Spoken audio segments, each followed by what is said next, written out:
Merci Seigneur, parce que nous te sommes soumis et nous attendrons. C'est nous qui nous attendons à toi, Père. Nous sommes soumis à ton esprit et nous sommes là pour venir te rencontrer aujourd'hui. Nous sommes assemblés en ton nom. Et Père, je crois en ta parole. Je crois que tu es déjà présent au milieu de nous. Merci Père de nous faire l'honneur de ta présence aujourd'hui au milieu de nous. Merci Père parce que ton peuple va être élevé aujourd'hui. Il ne repartira pas du même chemin par lequel il est venu. Nous emprunterons un chemin encore plus glorieux, Père. Merci pour le témoignage que nous sommes aux yeux du monde. Merci, Père, pour cette Église et cette assemblée. Que les ministères qui sont élevés ici soient bénis. Que l'enseignement qu'ils vont entendre, Père, puisse leur permettre de s'élever encore plus et d'être utiles et utilisés pour le ministère du corps de Christ. Merci Seigneur, merci précieux Jésus. Alléluia. Amen. Amen. Amen. Elia, nous resterons et nous t'attendrons. Oh, quelle merveilleuse parole, empreinte de toute la vérité. Amen. Alors je vais m'installer. Voilà. Je vais prendre place. Il est toujours important de pouvoir être à l'aise et de prendre une bonne place. Est-ce que vous êtes à l'aise tous ici? Je pense que oui. Le local est très sympathique, très chaleureux. Nous nous y sentons bien. Et oui. Mais le principal, ce n'est pas la chaleur, ce n'est pas le cadre, ce n'est pas la bonne sono. C'est la présence du Saint-Esprit. Alléluia. Parce que vous n'êtes pas venu entendre un homme, ni une femme. Mais vous êtes venu entendre ce que Dieu a à vous dire. Parce que certains disent, venez entendre Dieu. Mais Dieu parle toujours, d'une manière ou d'une autre. C'est nous qui parfois ne sommes pas capables d'entendre tout ce qu'il a à dire. Donc vous êtes ici dans un esprit bien disposé pour entendre ce qu'il a à dire.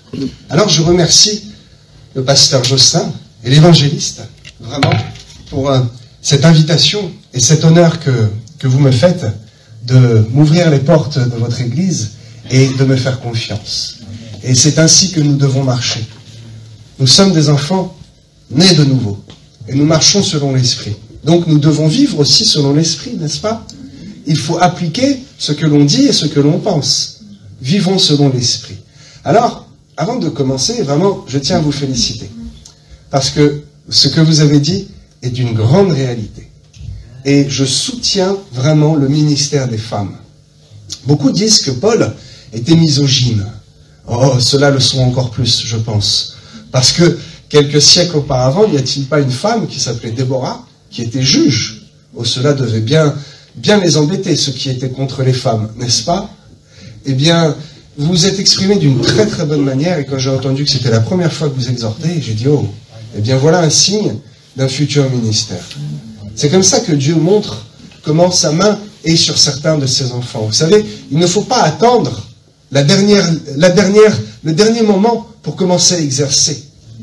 C'est ce qui détermine votre niveau de foi, et c'est ce qui détermine que vraiment vous êtes choisis par le Seigneur. Parce qu'il est écrit qu'il y a beaucoup d'élus, mais beaucoup d'appelés, mais peu d'élus. Mais pourquoi cela? Savez-vous pourquoi? Parce que pour être élu, encore faut-il se présenter. N'est-ce pas? Ne voulez-vous pas vous aussi faire partie des élus? Alors présentez-vous, essayez, allez-y. Marchez selon la vérité de l'esprit. Marchez selon ce que Dieu a mis réellement à votre cœur.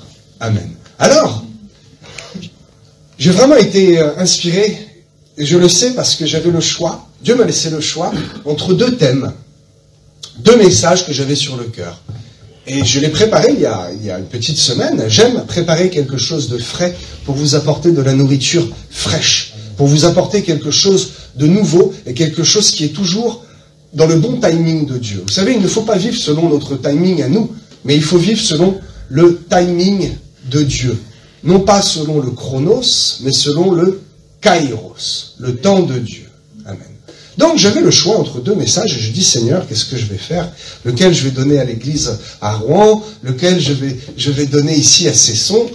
Bon, je ne savais pas. Et puis la veille, dimanche dernier, ok, j'ai dit ok, voilà, c'est comme ça que je vais travailler.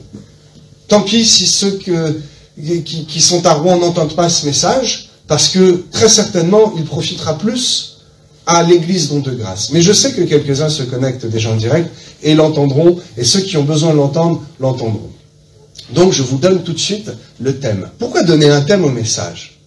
Parce que, et c'est mon ministère, je suis vraiment un homme de la parole, et mon verset préféré c'est Osée 4:6. Mon peuple meurt par manque de connaissance. Il faut que vous ayez de la connaissance. Et pour avoir de la connaissance, eh bien, il faut se souvenir et se rappeler ce qui vous est distribué. Vous savez d'où vient la foi?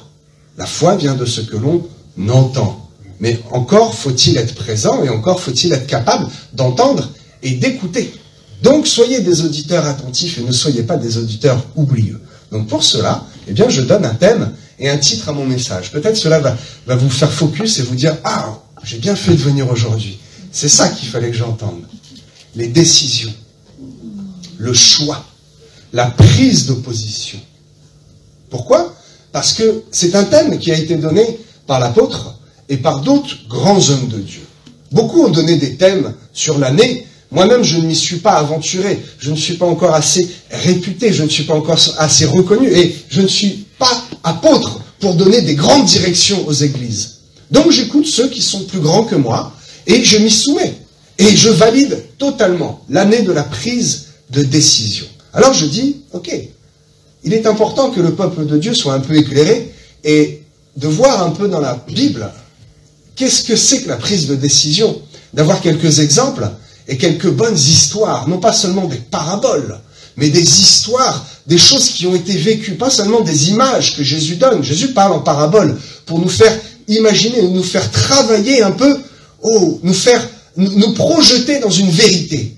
Mais ce que je vais vous parler là, ce sont des histoires bibliques et des histoires historiques.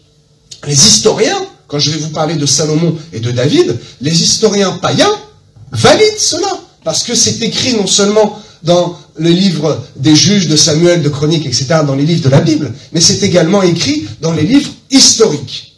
Donc c'est très important de connaître l'histoire. Pourquoi? Parce que cela déjà, non pas va vous convaincre, vous êtes déjà convaincus, je pense. Vous avez tous ici le salut par la grâce et vous êtes convaincus de l'existence, de la réalité du Saint-Esprit. Mais cela va vous permettre d'avoir un langage différent aux yeux du monde et de les confondre avec la vérité biblique et avec la vérité historique, les faits. Mon ami, les faits sont très importants. Nous sommes des hommes et des femmes de foi. Hébreux 11, qu'est-ce que la foi? La foi est une ferme assurance des choses que l'on espère, une démonstration de celles que l'on ne voit pas. Nous avons la foi, parce que la foi est un don de Dieu. Mais les païens aimeraient, certains, avoir la foi. Et certains disent, mais comment tu fais? Comment tu fais? Je ne sais pas moi-même. C'est un don de Dieu. Je crois qu'il est là. Je crois que le Saint-Esprit est au milieu de nous. Et pourtant, je ne peux pas le voir. Je ne peux pas l'entendre de mes oreilles. Je l'entends dans mon cœur. Nous allons parler. Je ne peux pas le toucher, le palper, le sentir. Le sens du Saint-Esprit dépasse mes 5 petits sens à moi. Nous sommes limités, mes amis, dans une dimension de temps, de matière et d'espace. Nous sommes limités dans une dimension de 5 sens, le toucher, l'odorat, l'ouïe, etc. Oh, mais Dieu ne se limite pas à ces dimensions-là. Il est bien plus que cela. Et donc, la foi est réellement un don. Comment l'avoir? Eh bien, il suffit d'entrouvrir la porte, de dire Seigneur, Jésus, je le disais hier en évangélisation, essayez, soyez curieux, dites à Dieu, viens me rendre visite. Oh, vous savez, c'est comme un enfant. Même quelqu'un qui a le cœur dur, quand il va voir un enfant arriver, lui tendre juste un petit bras avec des yeux d'amour, mais automatiquement, on prend l'enfant dans les bras, automatiquement, on lui fait un petit coucou, et hey, ça va, je te vois. Parce que tu es venu vers moi, je viendrai vers toi. Parce que tu as tendu un petit doigt, je tendrai mes bras d'amour. Amen.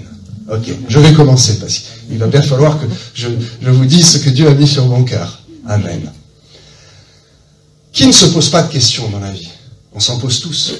La prise de décision est quelque chose qui peut paraître difficile, parce que on a peur quelque part, on a la crainte de se tromper dans sa décision. C'est vrai. Mais je vais vous rassurer tout de suite. Ne savez-vous pas que tous les jours, vous prenez des centaines de décisions? En venant ici, aujourd'hui, déjà, vous avez pris la bonne. C'est déjà pas mal. Bravo. On prend des décisions quand on choisit de tourner à gauche ou à droite en voiture. On prend des décisions quant à ce que un verre de coca, un verre de jus d'orange, du Fanta, on décide de cela. On décide de comment est-ce que l'on va s'habiller, n'est-ce pas? On décide de ce que l'on va faire de sa journée. On décide de la manière dont on va s'exprimer avec les autres. Oh, nous prenons des tas de décisions chaque jour. Mais il y a des décisions qui sont très importantes. Il y a des décisions qu'il ne faut pas prendre à la légère. Et donc, il y a des décisions où il faut consulter le Seigneur. Donc, nous allons voir les bons principes bibliques qui vont nous permettre de prendre de bonnes décisions. Et des histoires bibliques dont il faut nous inspirer. Vous savez, Dieu parle vraiment, il parle directement, mais il parle à notre intelligence profonde lorsque nous lisons les histoires. Toute histoire a été faite et dirigée par la main de Dieu pour nous parler encore aujourd'hui. Il y a quelque chose à tirer de chaque verset, de chaque mot de la parole de Dieu. Donc, nous allons voir quels sont les bons conseils. Alors déjà, on va commencer par le mauvais conseil. Qu'est-ce qu'il ne faut pas écouter? Et c'est souvent ça qu'on écoute en premier. Qu'est-ce qu'il ne faut pas écouter? C'est la chair. Mes amis, la chair est très souvent de mauvais conseils. Pourquoi? Parce que la chair est contraire à l'esprit. Et donc, nous devons réagir, non pas selon la chair, mais selon l'esprit. Et nous devons avoir une vision du monde avec l'esprit de Dieu. Déjà, ça, c'est un très bon départ. Lorsque on dit, ok, il y a une décision à prendre, ma chair me dit ça, j'ai envie de ça. Mais finalement, est-ce que c'est une bonne chose? Parce que il faut savoir écouter son cœur. Et vous savez, comment est-ce qu'un enfant, quand il naît, à 1 an et demi, même avant même de savoir parler, comment est-ce qu'il distingue le bien du mal?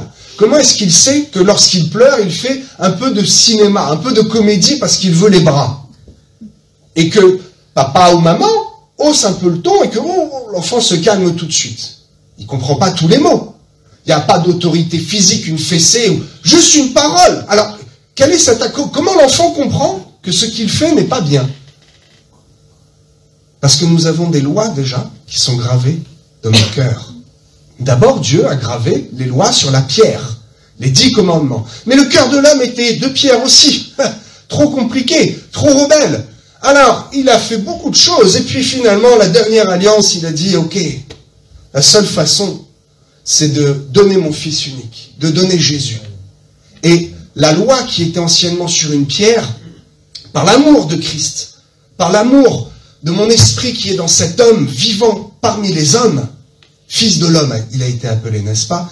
Eh bien, je vais leur faire comprendre que les tables de la loi, eh bien, maintenant sont gravées non plus dans un cœur de pierre, mais dans un cœur de chair. Et je vais parler à mes enfants par le cœur. Ok. Nous prenons un exemple d'un homme selon le cœur de Dieu. Peut-être vous savez de qui je parle. Oh, si je devais en avoir un favori, peut-être ce serait celui-là, le roi David.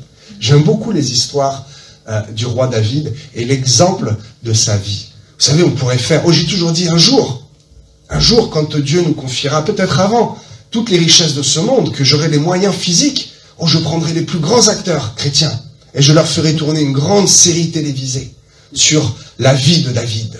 Quand il est dans la grotte, quand il est pourchassé par Saül, qui lui jette les trucs là, qu'il esquive comme ça. Oh, c'est super, je suis passionné par la vie de David, parce que dans chaque chose qui se passe, il y a quelque chose à en tirer.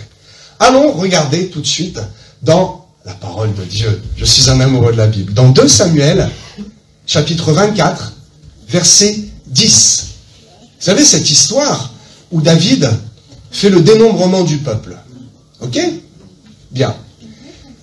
Allons tout de suite avant, puis on va revenir un peu en arrière, on va se balader dans la Bible aujourd'hui. Il est écrit, au verset 10, David sentit battre son cœur après qu'il eut ainsi fait le dénombrement du peuple. Oh, il a comme un frisson qui lui vient dans le dos. Et cela commence par le cœur. Il sentit son cœur battre. Parce qu'il a senti, il savait très bien que ce n'était pas bon. Et il a eu tort. Il a pris une mauvaise décision. La décision de David était mauvaise. Parce qu'il a agi selon sa chair. Et Dieu le rappelle à l'ordre. Avant même de lui parler et de lui laisser le choix, vous savez, vous connaissez l'histoire, après, il a le choix entre 3 ans de famine, 3 mois de guerre, ou 3 jours entre la main de l'Éternel. Et donc il fait un choix qui est sage, il choisit 3 jours entre les mains de l'Éternel, parce qu'il préfère être sous le châtiment de Dieu plutôt que sous le châtiment des hommes. Bref, ce n'est pas le sens de l'histoire. David sentit battre son cœur. Ici nous avons une preuve que Dieu parle au cœur. Si David avait déjà écouté son cœur à la base, cette histoire n'aurait pas eu lieu. Mais si elle a eu lieu, c'est pour nous enseigner encore aujourd'hui. Nous allons le voir, que Dieu ne fait rien, absolument rien au hasard, et tout a un intérêt, tout a un grand intérêt. Ok. Donc nous voyons ici que se référer à sa propre chair n'est pas bon. Il faut d'abord se référer à Dieu. En tout premier lieu, présenter les choses à Dieu. La meilleure option sera forcément celle que Dieu a choisie pour nous. Il est écrit dans Luc 22, 42, et c'est quelqu'un de très important qui dit cela, n'est-ce pas? Toutefois que ma volonté ne se fasse pas, mais la tienne. Oh! Toutefois que ma volonté ne se fasse pas, mais la tienne. Alors, je vais m'écarter encore un peu, parce que Dieu parle à mon cœur, et cela parlera à certains d'entre vous. Vous savez, moi je suis un peu têtu, et je dis, ok, je suis certain que la meilleure option, là il faut que je prenne une décision. Tu sais, il y a une porte là, peut-être par la fenêtre, il faut que je sorte d'ici. Et je vais prendre moi tout seul la décision. Je dis, ok, la porte là, elle est plus facile, c'est la plus proche. Donc je vais, par ma chair, par mon intelligence d'homme, dire, je prends cette porte. Bah, pas bon. J'ouvre, le but c'est de monter à l'étage. Bon, j'ouvre la porte et des escaliers en bois qui grincent et tout, un peu dangereux. Et je dis, ok, revenons en arrière. Et là, dit, ok, je vais réfléchir un peu plus, je vais prendre l'autre porte. Alors j'ouvre l'autre porte, et là, je vois un escalator. Wow, je dis, jackpot. Mais mon cœur bat encore. Et je dis, y aurait-il quelque chose de mieux? Alors pour cette troisième option, eh bien, je vais écouter le Saint-Esprit.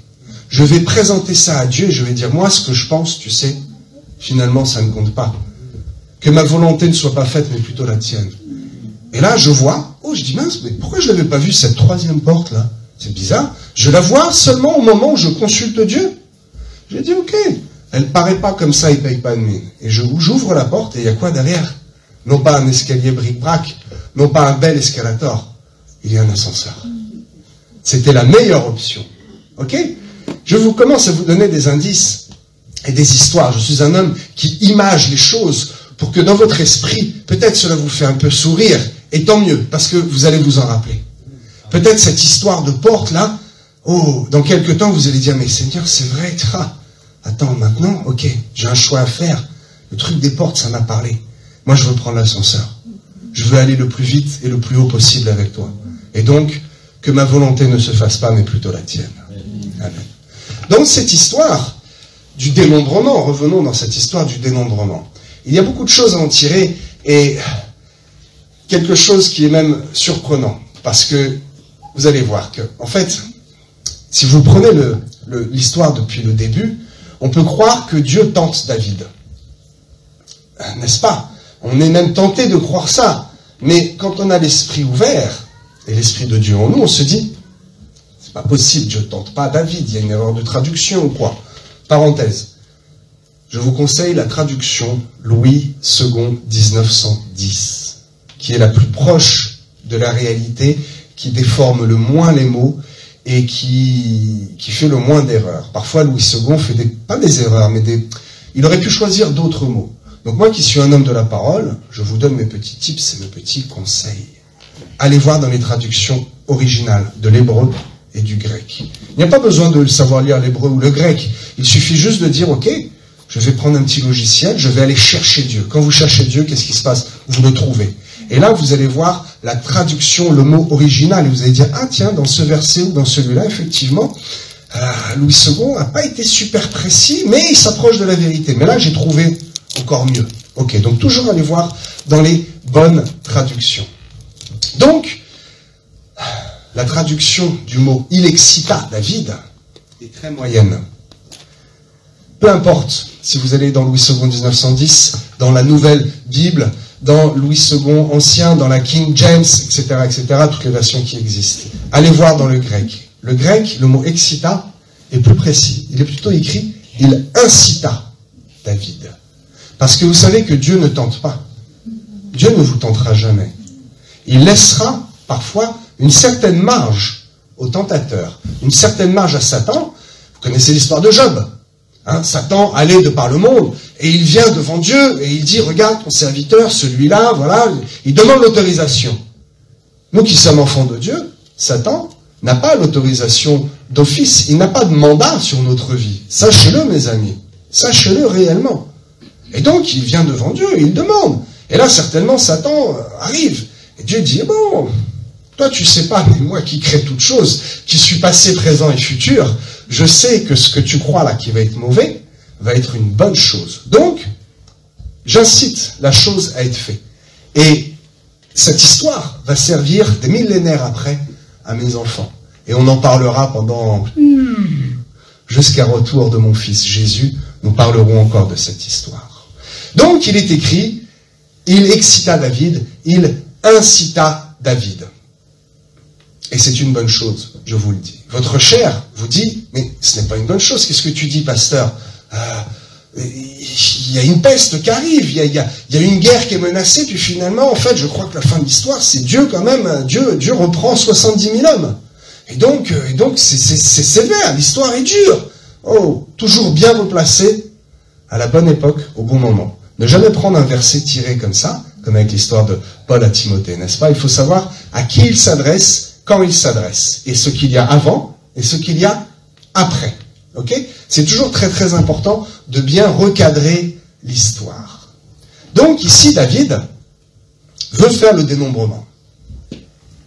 Et grand mal lui prend, parce que Dieu fait battre son cœur, il le reprend, et l'histoire se termine mal. Donc, c'est une mauvaise histoire. Non, c'est une bonne histoire. Vous allez voir pourquoi. Parce que David, la particularité du roi David, c'est qu'il a fait énormément de péchés. Et il a fauté. David a souvent fauté. C'est d'ailleurs à cause de ça que ce n'est pas lui qui bâtit le temple, n'est-ce pas? C'est son fils, Salomon. Mais, dans ses chutes, David, à chaque fois, tire quelque chose de bon. Il tire une bonne leçon. Parce que quand on regarde la vie de David, jamais, pas une seule fois, il commet 2 fois la même erreur. Pas une seule fois, David fait 2 fois le même péché. C'est pour cela qu'il est appelé, David, un homme selon le cœur de Dieu. Parce que l'homme parfait n'existe pas. Autrement, Christ, pourquoi il serait venu? Parce que l'homme n'est pas parfait. L'homme est pécheur. Mais Dieu nous aime. Dieu nous aime par-dessus tout. Et ce qu'il aime, c'est que lorsque l'on chute, que l'on tombe, on se dit, ok, alors j'ai chuté parce qu'il y avait ce caillou. Donc, maintenant, je vais esquiver ce caillou et plus jamais je ne rechuterai à cause de celui-là. Peut-être il y en aura un autre, mais je vais essayer de les éviter. Je rechute. Ok, très bien. J'ai vu, j'ai compris. Pardon, Seigneur. Plus jamais ça ne m'arrivera. Et la particularité de David, c'était que quand Dieu le reprenait, il comprenait et il ne retombait jamais dans le péché. Alors pourquoi est-ce que c'est un péché? C'est vrai. Pourquoi est-ce que cela ne plaît pas au cœur de Dieu? Le recensement. Finalement, qu'est-ce que ça fait de mal? Remettons dans le contexte. Le recensement, premièrement, est fait pour recenser. Oui, merci, pasteur, on le sait. Ok. Compter combien d'hommes il y a dans la nation. Donc, premièrement, David veut un peu se faire grossir les chevilles. Tu sais, je suis le pasteur d'une église de 200 personnes. Diacre, ancien, refaites le compte. Quoi? 250? 250. C'était un peu le sens. Voyez, il y a combien? Il y a 1000 hommes. Il y a combien? Il y a 2000. Il y a 1 million d'hommes. Waouh, je gouverne sur 1 million d'hommes. Mon orgueil est flatté. Et puis deuxièmement, et ça vous ne pourrez pas le trouver tout seul, je vous le dis, il y a un doute dans le cœur de David. Parce qu'à ce moment-là, c'était un temps de paix. Il n'y avait aucune guerre, il n'y avait pas de menace. Et le vrai but profond du recensement, c'est de savoir combien d'hommes peuvent se battre. Combien est-ce qu'il y a de soldats. Donc ici, David est quelque part emprunt à un doute. Donc il y a quelque part un orgueil qui est caché mais qui est là, et il y a un petit doute. Mais Dieu le rappelle à l'ordre, et il dit, mon fils, plus jamais ça. Voilà pourquoi cela attriste le cœur de Dieu. Parce que David n'avait pas besoin de faire le recensement. Il le fait pour s'encenser un peu lui-même, se faire plaisir et se faire valoir. Et puis se dire aussi, bon, il n'y a pas de guerre pour l'instant, mais attends, peut-être demain, je veux savoir combien il y a de guerriers. Dieu aime quand on lui confie tout et que l'on marche selon son esprit. Dieu aime quand on le suit. Il y a toujours un but dans ce que Dieu fait. Même si aujourd'hui, mon ami, tu es dans une épreuve, tu es dans quelque chose de difficile, sache qu'il n'y a aucune épreuve qui ne nous soit soumise que l'on ne puisse traverser. Le monde dit, oh, je le dis souvent parce que je dis Seigneur, c'est tellement vrai, un grand homme d'une grande intelligence, Nietzsche, le grand philosophe, voilà, un grand philosophe, Nietzsche, disait quoi? Ce qui ne nous tue pas nous rend plus forts. Mais ça vient pas de son intelligence, ça vient de la Bible, copieur. Ce qui ne nous tue pas nous rend plus forts. Chaque épreuve qui nous est soumise ne nous fera jamais chuter. Le but de l'épreuve, c'est de nous donner une leçon et de nous faire monter une marche spirituelle, de nous faire acquérir quelque chose. Ici, David a compris. Plus jamais il ne fera de dénombrement, plus jamais il ne pensera de près ou même de loin à l'orgueil ou au doute. Il ne prendra plus de décision selon ses propres envies à partir de ce moment-là. Voilà le but de l'histoire. Et voilà ce que je commence à vous démontrer, la manière de prendre de bonnes décisions. Non selon la chair, mais selon le cœur de Dieu, selon ce que dit votre cœur. Commencez à sentir votre cœur battre à l'intérieur de la poitrine. Et là, vous dites, ok Seigneur, est-ce que c'est toi vraiment qui parles? Si déjà vous vous posez la question, c'est que déjà vous avez la réponse. Amen. Prenons l'exemple de son fils. Un homme très sage, le plus sage qu'il eût été. Et je le dis souvent, Abraham est le père de la foi, mais Salomon est certainement le père de la sagesse, parce qu'il a démontré une très grande sagesse. Il a eu un bon modèle avec son père, il n'a fait aucune erreur. Il a été un roi de paix. Mais à un moment, il y a un truc qui se passe quand même un peu bizarre. Une histoire de Salomon un peu bizarre, où il dit un truc et on dit, ouh, la chair te fait dire, attends, c'est sage ça? Coupez l'enfant en deux. Quoi? Attends, t'es sûr, roi? Couper l'enfant en deux? Mais comment c'est possible? Parce qu'il n'a pas agi selon sa propre chair, mais il a agi selon l'esprit. Quand ces deux femmes, ces deux prostituées se sont avancées, son cœur devait battre. Que vais-je faire? Que vais-je faire? Le monde entier me regarde. On attend une décision. Il a tranché. C'est le cas de le dire. Coupez cet enfant en deux. Non! Laissez-le. Laissez-le. Tant pis, je perds l'enfant, mais sa vie sera sauve. Hey! Béni soit le nom de Dieu. Voilà la vraie maman. Même la reine de Saba, d'Égypte, pourtant ils avaient une grande sagesse, une grande intelligence. Ils étaient très avancés, toujours remettre à la bonne époque, ok? Ils étaient très avancés en Égypte. La reine de Saba vient le consulter. Pourquoi? Parce que, à partir de cette histoire, c'est de là que Salomon a commencé à bâtir sa réputation d'homme sage. Donc ici, la bonne décision de Salomon donne quoi? Un bon témoignage aux yeux du monde. Mes amis, quand vous allez prendre et que vous prenez, que vous avez pris, j'espère déjà, de bonnes décisions, cela est bon premièrement pour votre vie, mais est un bon témoignage aux yeux du monde. Parce que le monde dit, mais ces chrétiens-là, ils font toujours le bon choix. Comment ça se fait? Pourquoi est-ce qu'ils choisissent toujours la bonne option? Pourquoi est-ce qu'ils font toujours des bonnes affaires dans les magasins? Pourquoi est-ce que tout se passe toujours aussi bien pour eux? Parce qu'ils vivent selon l'esprit et ils écoutent ce que Dieu a mis sur leur cœur. Alléluia.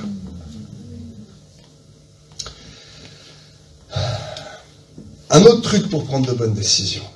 Et ça, n'importe quel homme de science vous le dirait. Bon, c'est vrai. Il faut se poser les bonnes questions. Se poser les bonnes questions. D'abord, et d'un point de vue humain et d'un point de vue spirituel, c'est vrai. Il faut d'abord analyser la situation. Prendre connaissance de toutes les informations possibles. Ok? Et ensuite, dans l'ordre des choses, demander à Dieu du discernement. Vous savez, le discernement que nous trouvons dans les dons de Dieu.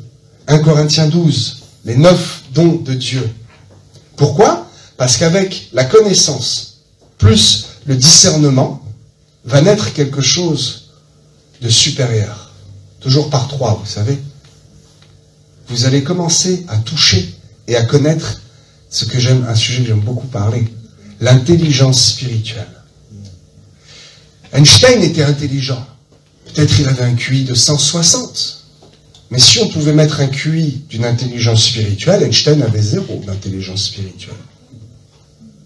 Peut-être vous prenez n'importe quel bourricot qui n'a jamais été à l'école. On se dit, celui-là ne sait même pas lire. Vous savez, j'ai connu des voyageurs, des gitans qui ne savaient pas lire, qui se réveillaient le lendemain, ils savaient lire.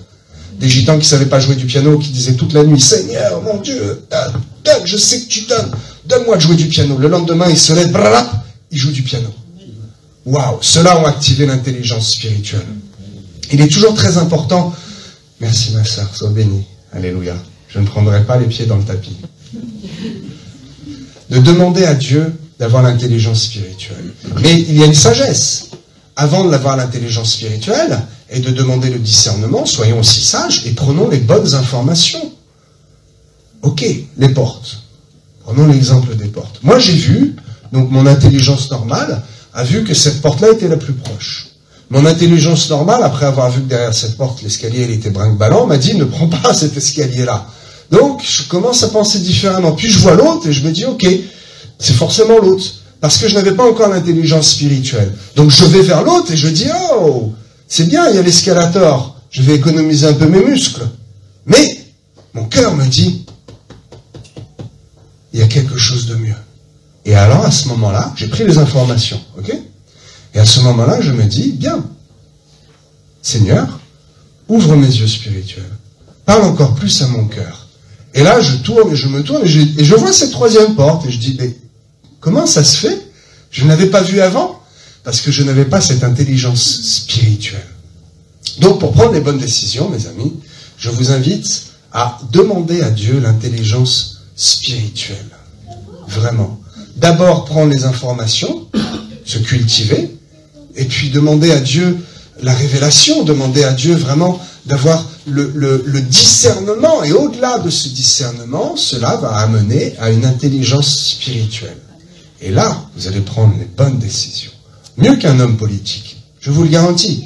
Si nos politiciens se tournaient vers Dieu, toutes les décisions seraient bonnes. Mais un jour, cela va arriver. Vous le savez, au millénium. Peut-être quelques-uns d'entre vous seront le maire de cette commune, le chef de cette rue, peut-être même encore un peu plus. Peut-être certains seront carrément au gouvernement céleste. Il dira, Pasteur Jocelyn, oui, bon, comment on fait pour les autoroutes? Mais c'est simple. Il n'y a plus besoin d'autoroute. On a un ingénieur ici qui va nous faire des voitures volantes. Il n'y aura plus de carburant, il n'y aura plus rien et plus d'accidents. Non, merci Pasteur Jocelyn, parce que tu as eu l'intelligence spirituelle de nous trouver la solution. Next. Je vous le dis, je dis ça sur la rigolade. Mais des choses comme cela arriveront pendant le millénium. Et nous le vivrons ensemble. Alléluia. Donc, d'abord, cherchez les informations. Puis, faites intervenir le Saint-Esprit dans votre vie afin d'avoir le discernement et de faire le tri. Et je dis toujours, il faut impérativement les combinaisons des deux choses. L'acte physique et l'acte spirituel. L'acte physique seul s'appelle l'activisme. Vous agitez dans tous les sens avec vos propres muscles. Vous dites, j'en ai assez. Je peux construire ce bâtiment. Mais s'il n'y a pas d'acte spirituel, vous allez vous fatiguer, le bâtiment sera de travers et ça ne va pas fonctionner. Et si d'un autre côté, vous êtes un grand religieux, un homme de respect, une femme pieuse, et vous dites, oh Seigneur, je prie que les briques se mettent toutes seules en place. J'ai la foi, j'ai la foi, j'ai la foi. Mais que vous n'activez rien, tu crois que les parpaings vont se mettre tout seuls en place? Dieu peut le faire, mais il ne le fera pas. Et je prends toujours l'exemple de ce jeune de 20 ans qui vient habiter à Rouen. Alors, c'était bien avant que je sois pasteur. Je manifestais déjà le travail pastoral. Et donc, je le prends en charge, je le forme un peu et je lui donne mes expériences personnelles et je l'aide. J'ai eu 7 entreprises, un peu plus. Donc je sais de quoi je parle. Et donc je lui dis, écoute, il faut que tu fasses un CV, tu sais dans quel secteur. Oh, le gars paraît un peu motivé. Bon, il faut vraiment que tu cherches du travail. Tu as 20 ans, tu ne peux pas rester là à vivre des aides sociales. Ce n'est pas bon devant Dieu, ce n'est pas la bonne justice, ce n'est pas comme cela que ça fonctionne. Il n'avait pas de modèle masculin, il n'avait pas de modèle ferme, donc il a fallu être un peu ferme. Et le gars me dit, oui. Bon, et puis je le laisse un peu tranquille quand même. Quelques temps après, je sais pas, ma femme, tu te rappelles de cette histoire, peut-être un mois après, 2 mois, le temps passe. Je retourne le voir, et je lui dis, alors le travail? Oh, tu sais, je prie. Ah, c'est bien, tu pries, mais tu distribues des CV. Et le gars, carrément, il rigole. Il comprend pas. Il me dit, non, je distribue pas de CV. Et je lui dis, mais quoi, tu crois que l'employeur, il va venir, toc toc, salut, ah, bah, ça tombe bien, j'ai besoin d'un travail, en plus, c'est bien rémunéré, tiens, c'est cadeau. Et le gars rigole, il comprenait pas ce que je lui dis. Je lui dis, mais mon ami, tu pries, c'est une chose indispensable. C'est obligatoire. Le chemin est bon. Mais tu t'arrêtes là, tu fais que la moitié. Il faut faire l'acte physique qui va démontrer ta foi. N'est-ce pas? Jésus faisait l'acte physique en allant guérir. Mais est-ce qu'il passait des heures à imposer les mains, à dire, Dieu, Père, envoie-moi l'autorité? Non, parce que ça, c'était déjà fait le matin. Il allait le matin, et il faisait l'acte spirituel. Il priait sur la montagne, dans le désert, il se mettait à l'écart, il faisait la chose spirituelle. Et après, il faisait la chose physique. Il avait juste qu'à imposer les mains. L'un ne va pas sans l'autre et l'autre ne va pas sans l'un. Il faut toujours aller jusqu'au bout et démontrer que derrière une prière, il y a un acte physique. Derrière ce que tu demandes, tellement tu y crois, tu dis, ok, maintenant, je vais le chercher. Je ne vais pas rester là comme un enfant, comme un épios, la bouche ouverte, à attendre que l'on me donne du lait spirituel. Non, allez chercher la bonne nourriture, allez chercher la révélation, allez chercher les bénédictions et les récompenses pour votre vie. Vous savez, je suis persuadé que dès sur terre, dès maintenant ici, nous devons vivre les prémices du ciel. Nous devons goûter aux bons fruits. Ne pas nous contenter de vivre, de dire, oh, je vis chichement, je vis pauvrement, je n'ai pas de travail, ce n'est pas grave. Non, Jésus était pauvre, les apôtres étaient pauvres. Hey, ils étaient riches de l'esprit. Et ils avaient des deniers aussi dans les poches, je suis désolé. Quel était le travail physique de Judas? N'était-il pas comptable? Trésorier? Vous savez que le dernier voyage de l'apôtre Paul, vous savez combien est-ce qu'il a coûté le dernier voyage de l'apôtre Paul? Parce que toi, tu crois que peut-être tu arrives et tu dis, je suis ministre de l'Éternel, je veux un billet première classe pour aller à Ouagadougou, pour aller à Haïti, pour aller je ne sais où. Et le caissier va te dire, mais mon ami, peu importe, il faut payer. Et à l'époque de Paul, c'était pareil. Quand il a pris les bateaux, il fallait payer le bateau. Quand il arrivait dans une auberge, il fallait payer l'aubergiste.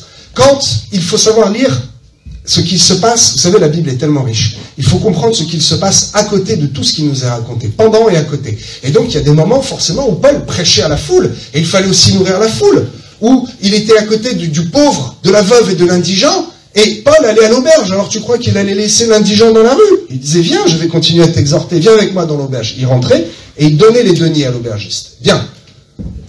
Le dernier voyage de Paul a coûté, je crois, 387 deniers. J'avais fait un calcul en euros qui correspond à 56 000 euros. Donc non, les apôtres et les disciples n'étaient pauvres ni spirituellement, ni physiquement. Amen. Les bonnes questions. Est-ce que vous vous posez les bonnes questions? Est-ce le meilleur choix? Tout m'est permis, mais tout ne m'est pas utile. Bien. Donc, est-ce utile? Est-ce que cela va rendre gloire à Dieu? Est-ce que cela va me servir à moi-même seulement? Ou est-ce que cela va servir à d'autres et à être un bon témoignage aux yeux du monde? Est-ce que cela va me permettre de porter du fruit ou d'en porter? Est-ce que cela va me permettre d'encourager d'autres? Est-ce que cela va être un bon témoignage, un bon exemple, etc., etc. Posez-vous toutes ces bonnes questions, et là, vous allez commencer à toucher le cœur de Dieu. Parce que Dieu dit, oh, voilà un bon serviteur qui a envie de faire quelque chose. Sa chair lui dit, ouvre cette porte. Mais il se dit, est-ce que vraiment c'est le bon choix? Est-ce que je ne me laisse pas avoir par ma chair? Est-ce que, et je tourne les regards vers Dieu. Et je commence à tendre mes bras vers Dieu comme un jeune enfant. Et Dieu voit cela et il dit, hey, viens, regarde, il y a une troisième porte ici. Prends-la, c'est le meilleur choix. Mais c'est à toi de décider cela. La prise de décision est très très très importante. Vous savez, je vais prendre encore l'exemple des rois. Les rois, qui ont pris un coup sur deux de mauvaises décisions. Où ils ont laissé aussi le peuple prendre de mauvaises décisions. Réellement.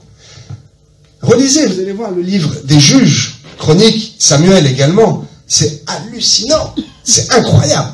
Un coup sur deux, un règne sur deux, qu'est-ce qu'ils font? Et les Astartés, et les Baals, hop, et Dieu. Et les Baals, et les Astartés, hop, et Dieu. Et ils choisissent de faire ce qui est mal. Chapitre d'après, et ils choisissent de faire ce qui est bien. Chapitre d'après, et ils choisissent de faire ce qui est mal. Wow. Cela n'arrive pas à prendre de bonnes décisions. Et il y a des conséquences à cela. Un coup, ils adorent Dieu, un coup, les Baals et les Astartés. Un coup, ils sont fidèles à la parole, un coup, ils décident d'aller prendre les femmes étrangères et de faire de mauvaises alliances. De prendre de mauvaises décisions. Et il y a même quelque chose d'encore pire que de prendre une mauvaise décision. Qu'est-ce que ça peut être? Il n'y a pas que la bonne ou la mauvaise décision. Yes. Ne pas prendre de décision. Alléluia. Alors ça, c'est terrible. Alors ça, c'est terrible. Qui n'a pas pris de décision à un moment dans l'histoire de la Bible? Qui n'a pas pris de décision ferme par rapport à la conquête de l'héritage, par rapport à la conquête de la terre promise? Le peuple hébraïque, ils font des compromis. C'est comme un peu quelque chose qui est inachevé. Dieu leur a donné des territoires. Déjà, ils tardent à aller prendre les territoires. Il n'y a que 2 tribus qui ne tardent pas. Le reste tarde. Et puis finalement, ils n'obéissent pas pleinement à la volonté de Dieu. Ils choisissent de ne pas décider et de laisser un peu faire les choses. Et donc aujourd'hui, il y a encore des conséquences. Qu'est-ce qui se passe dans la bande de Gaza?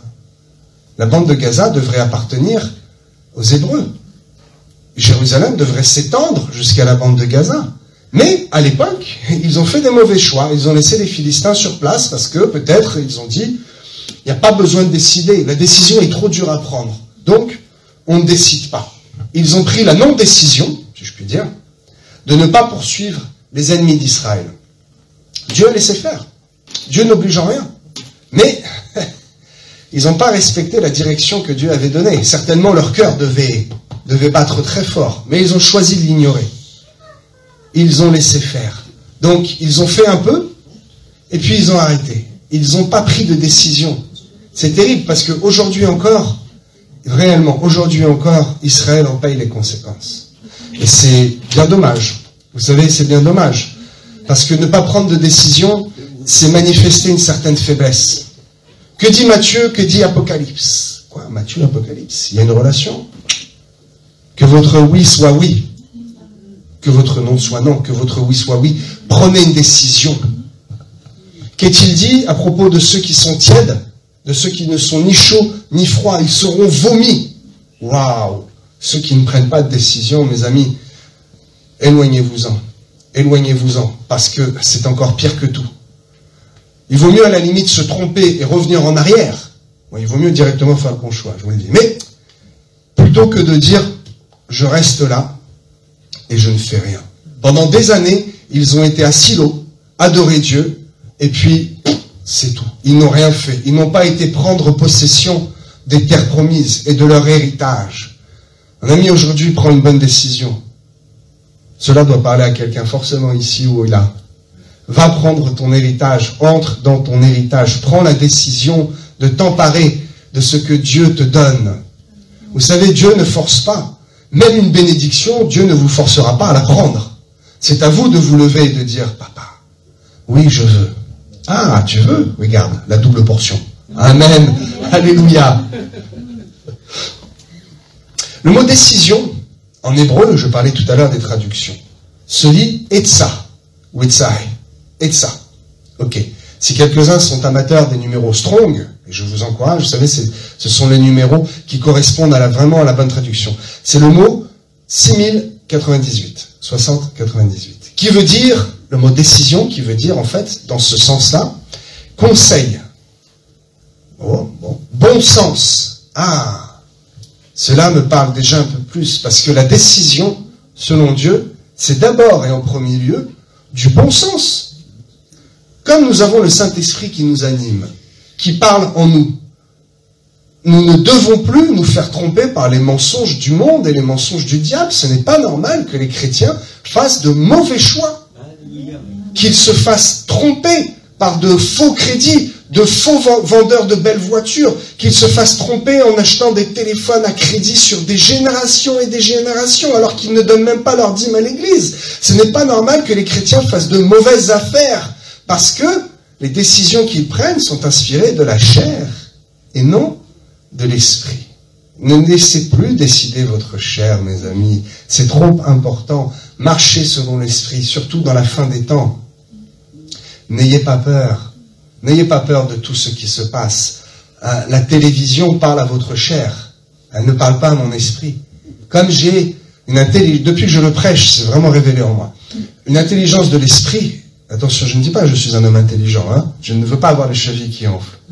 Mais je suis un homme de l'esprit, je vois des choses que d'autres ne voient pas. Et quand je dis, mais n'as-tu pas vu ça? On me dit, ah bah tiens, c'est vrai, toi tu vois tout. Comment tu vois ça? Parce que j'ai les yeux spirituels ouverts.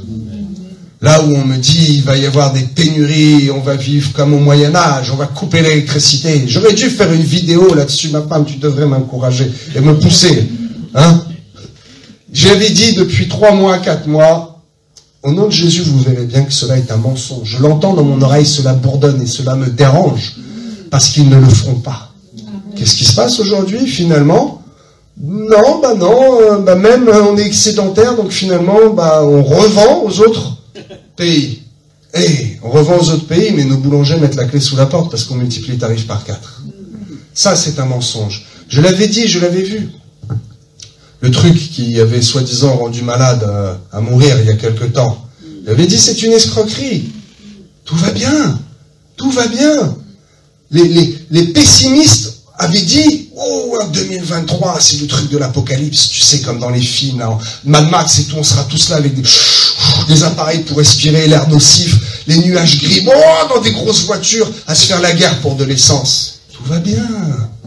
Tout va bien, Dieu est encore au contrôle, parce que l'Esprit de Dieu, le Saint-Esprit est répandu au milieu de nous. Donc tout va bien, n'écoutez pas les mensonges du monde, mais ayez une oreille attentive à l'Esprit de Dieu, à ce que Dieu veut dire. Là où vous voyez quelque chose à la télé qui fait peur, regardez un peu. Il y a toujours des indices, il y a toujours des choses, vous allez vous dire, mais cela ne colle pas. Mensonge. Alléluia, je n'ai pas peur, je suis vainqueur, dans le nom de Jésus. Alléluia. La décision. Le fait de décider va démontrer au monde, à votre entourage, qui vous êtes en Christ. Le fait de prendre une décision ferme va démontrer que vous êtes un chrétien affermi. Parce que c'est votre foi qui parle. Et donc ce n'est pas seulement un discours de dire « Oh oui, Dieu est bon, j'ai la foi » et puis hop, un pétard claque dans la rue et vous êtes réfugié sous le lit. Ouais. Affermissez-vous. Prenez de bonnes décisions. L'erreur, c'est de ne pas en prendre, n'est-ce pas? Certains ne veulent jamais se mouiller. Vous connaissez l'expression? Le truc de Nietzsche, là, ça vient de la Bible, on est d'accord. Ne pas se mouiller, ça vient d'où? Qui s'est mouillé? Il s'est mouillé jusqu'au genou, et Jésus lui a donné la main, quand même. Pierre. Pierre s'est mouillé. Pierre a pris la décision d'entendre la voix et de croire la voix de son Sauveur. Si c'est toi, ordonne que je vienne. Viens. Ah, je prends la décision. Fallait le faire, hein, quand même. Hein. Je prends la décision. En pleine tempête et tout, dans le noir. Ce que je l'aurais fait, moi, peut-être. Je ne sais pas. Mais en tout cas, Pierre a pris la bonne décision. Il s'est mouillé. Mes amis, il devrait y avoir des chrétiens, plus de chrétiens, qui se mouillent un peu plus. Nous devrions nous mouiller un peu plus. Pensez à cette expression la prochaine fois que vous l'entendrez et vous allez sourire, vous allez dire Pierre s'est mouillé. Pierre, c'était un chrétien qui était peut-être un peu virulent, il a coupé l'oreille de l'officier, mais Pierre a pris des décisions et il a pris les bonnes décisions. Bon, c'est sûr que quand il a décidé de renier 3 fois avant le chant du coq, c'était moyen, mais il est revenu sur sa décision. Et il a fait acte de repentance. Contrairement à Judas, il a demandé pardon. Il s'est repenti. On peut prendre de mauvaises décisions, mais Dieu ne nous laissera pas persister dans ces chemins. Si c'est déjà arrivé, c'est parce que je l'ai dit tout à l'heure. C'est parce que c'est une épreuve qui est permise par Dieu. Ce n'est pas Dieu qui excite votre colère. C'est Dieu qui permet pour que vous ayez une expérience.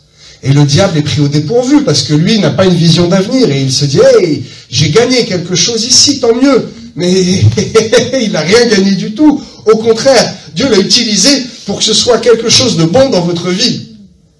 Amen. Alléluia. Ne soyons pas tièdes. Prenons des décisions. Mouillons-nous un peu plus, comme cet homme, Pierre. Il s'est mouillé. Deutéronome, chapitre 30, versets 19 et 20. J'en prends aujourd'hui à témoin contre vous, le ciel et la terre. J'ai mis devant toi la vie et la mort, la bénédiction et la malédiction. Choisis la vie, afin que tu vives, toi et ta postérité, pour aimer l'Éternel ton Dieu, pour obéir à sa voix et t'attacher à lui. Choisis. C'est à nous de choisir, de prendre une décision. Si c'est Dieu qui le fait à chaque fois. J'en parlais encore hier.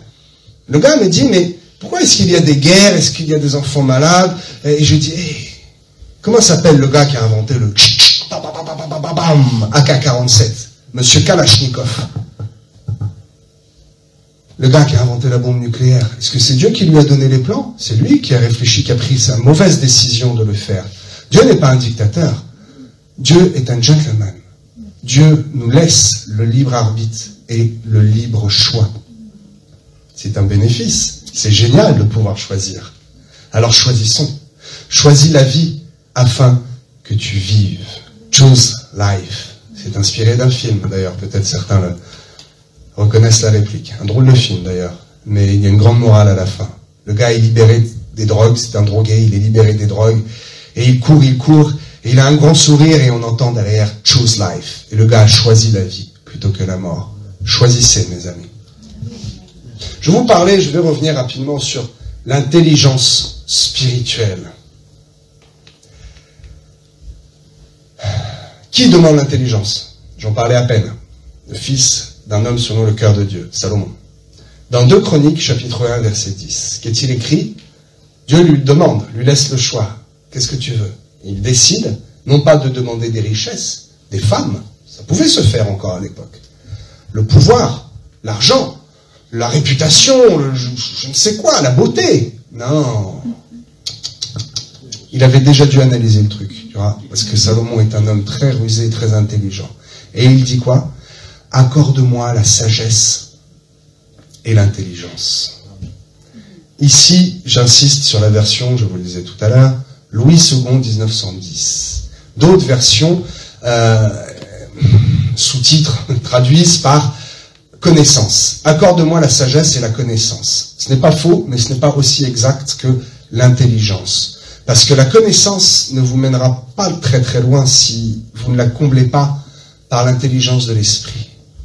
La connaissance, c'est très bien, mais elle ne suffit pas. Ici, l'intelligence, le mot c'est Mada, Strong 40-93, signifie la connaissance, virgule, sens profond, le savoir par la pensée. C'est l'équivalent de la Bina. Vous connaissez la Bina et la Chorma. L'intelligence selon l'esprit. C'est cela que Salomon demande à Dieu. Et la définition de l'intelligence, ou de la sagesse, nous la trouvons dans Proverbe. Moi, Proverbe chapitre 8, verset 12. Moi, la sagesse, virgule, j'ai pour demeure le discernement et je possède la science de la réflexion. Le discernement, ici, c'est l'astuce, la ruse, horma. Le discernement selon l'œil de Dieu. Et le discernement est complété par la science et la réflexion. Encore une fois, nous trouvons le matériel et le spirituel. La connaissance physique et la connaissance spirituelle. L'intelligence spirituelle. Lisons ensemble. Colossiens, chapitre 1, verset 9. Est-ce que quelqu'un veut lire? Qui veut lire? Un volontaire? Ok. Trop tard. C'est pour cela que nous aussi, depuis le jour où nous en avons été informés, nous ne cessons de prier Dieu pour vous et de demander que vous soyez remplis de la connaissance de sa volonté, en toute sagesse et intelligence spirituelle, pour marcher d'une manière digne du Seigneur et lui être entièrement agréable, portant des fruits en toutes sortes de bonnes œuvres et croissant par la connaissance de Dieu, fortifié à tous égards par sa puissance glorieuse, en sorte que vous soyez toujours et avec joie, persévérants et patients. À qui s'adresse ce verset? Paul, qui écrit à l'église de Colossiens. Toujours remettre dans le bon ordre et savoir à qui il s'adresse. Ok. Ce sont des chrétiens affermis. Il exhorte ici des chrétiens affermis. Parce que plus haut, il est écrit « Le bon ordre qui règne parmi vous et la fermeté de votre foi ». Donc ici, Paul s'adresse à des chrétiens qui sont déjà avancés et qui peuvent entendre ce discours d'intelligence spirituelle. Je pense que vous faites partie de ces chrétiens avancés et qui êtes capables d'entendre aujourd'hui parler de l'intelligence spirituelle. Cela n'est pas donné à tout le monde, je vous le garantis, mais vous en faites partie. Vous faites partie des élus, parce que aujourd'hui vous vous êtes présentés, n'est-ce pas? Alors, examinons rapidement le texte, et vous allez voir que Dieu ne demande pas seulement qu'il soit rempli de sa connaissance et de sa volonté. Ce n'est pas simplement ça qu'il demande. Il demande qu'il soit rempli de sa connaissance et de sa volonté avec une intelligence spirituelle. L'un complète l'autre forcément. Parce que la connaissance parfaite, en l'occurrence la connaissance parfaite de la loi, la connaissance parfaite des choses qui nous entourent, sans l'Esprit de Dieu, ne vous mènera nulle part. Regardez les pharisiens qui avaient une connaissance parfaite de la loi. Cela les a menés seulement vers la religion et vers un esprit très fermé et très sectaire. Ils n'ont jamais voulu entendre parler de l'amour de Dieu parce qu'ils connaissaient parfaitement la loi. Ils ne voulaient pas entendre parler de l'Esprit de Dieu. Ils ne voulaient pas aller plus loin. La connaissance seule ne vous servira à rien. Mais la connaissance activée par le Saint-Esprit, là vous donnera cette fameuse intelligence spirituelle qu'il vous est nécessaire pour discerner le bien du mal. Cette intelligence spirituelle qui vous est indispensable pour prendre de bonnes décisions et ainsi être un bon témoignage. Souvenez-vous de Salomon, qui a été un bon témoignage.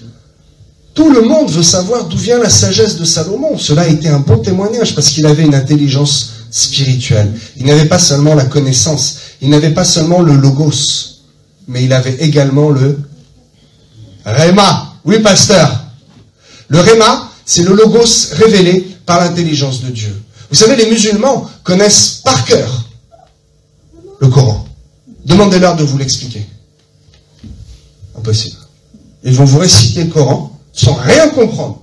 Même quand ils vont lire la sourate de la table qui parle aux fidèles et de dire si vous avez des questions sur l'éternité, tournez-vous vers les fils de Dieu, vers les chrétiens. Ils le connaissent, hein? Ça rentre par là, ça sort par là. Ils comprennent rien. Parce qu'ils n'ont que la connaissance. Ils n'ont pas la connaissance révélée. Donc mes amis, je vais terminer par cela parce que je crois que le temps passe. Ok, je n'ai pas fait attention à l'heure et quand le Saint-Esprit me prend, il me prend et je vous prêche. Amen. Ok, la connaissance seule fera de vous un scientifique et c'est tout. La connaissance plus le discernement fera de vous un scientifique de l'Évangile. Ah, ça c'est bon. Ça fera de vous quelqu'un qui va mériter d'être élu, non pas seulement parce qu'il s'est présenté, mais parce qu'il s'est présenté en offrant quelque chose à Dieu. Il s'est présenté avec sa connaissance et sa culture qu'il a cherchée, et il a dit, Seigneur, cela ne suffit pas et cela ne sert à rien si tu n'interviens pas dans ma vie, si tu n'es pas là. Et donc Dieu dit, ok, ainsi soit-il, je complète. Et ainsi naît l'intelligence spirituelle. Donc je vous exhorte, je vous invite réellement, tout à l'heure, ce soir, demain, à vous souvenir de ce message déjà, et à le pratiquer, à demander à Dieu d'ouvrir vos yeux spirituels et de manifester cette intelligence spirituelle que j'ai citée un peu plus haut. Paul, qui désire que la connaissance soit manifestée par l'intelligence spirituelle, rempli de sa connaissance et de sa volonté avec l'intelligence spirituelle. Alléluia. Amen. Merci Père. Merci Saint-Esprit parce que tu nous as bénis encore aujourd'hui. Merci Seigneur parce que tes enfants qui sont assemblés ici ont entendu cette bonne nourriture. Je prie afin que ce message soit largement diffusé, qu'il parle au cœur et aux esprits, afin que tes enfants se lèvent et se relèvent dans cette nation, afin que tous nous puissions marcher, Seigneur, dans le bon chemin, et que tous nous puissions, à l'exemple de Salomon, être un bon témoignage aux yeux du monde, parce que nos décisions sont inspirées de l'Esprit de Dieu. Parce que comme David, nous sentons notre cœur qui bat dans la poitrine, et à partir d'aujourd'hui, nous choisissons de ne plus ignorer ce cœur qui bat, et d'écouter la voix de Dieu, de prendre les meilleures décisions pour notre vie, afin d'être un exemple pour le monde, et afin de t'obéir, et de marcher, Père, dans la vérité, de marcher selon la foi. Permets-nous, Seigneur, de décider de marcher sur les eaux avec toi, afin de confondre le monde, et afin de démontrer ce que notre bouche confesse. Nous le démontrons par des exemples physiques et par des actions dans ce monde. Merci Seigneur, merci Saint-Esprit. Alléluia. Amen.